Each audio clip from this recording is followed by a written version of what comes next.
The King of Winner มื้อนี้จะนำเสนอลาซิโอสร้างสถิติใหม่บ่เสียใส่ติดต่อกัน18เกม ufabet.com เว็บที่คนลาวเลือกใช้สมัครง่ายลิ้นง่ายผ่านทางมือถือหรือคอมสามารถลิ้นอยู่ไสก็ได้ผ่านทางเว็บเดียวมั่นคงปลอดภัยบริการดี24ชั่วโมง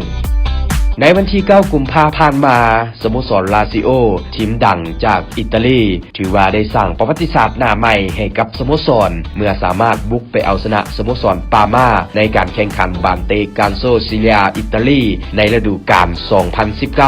2019-2020 ได้1ประตูต่อ0จากการยิงประตูของไคเซโดส่งผลให้ลาซิโอมีสถิติบ่เสียใส่ในลีกติดต่อกันมาแล้ว18เกมปัจจุบันลาซิโออยู่อันดับที่3ของตารางแข่งไปแล้ว23นัดมีอยู่53คะแนนตามหลังสโมสรอินเตอร์มิลานและยูเวนตุสที่เป็นอันดับที่1และอันดับที่2อยู่เพียงแต่1คะแนน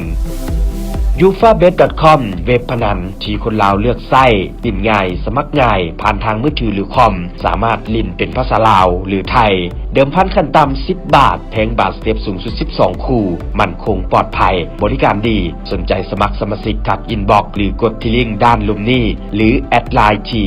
@winner88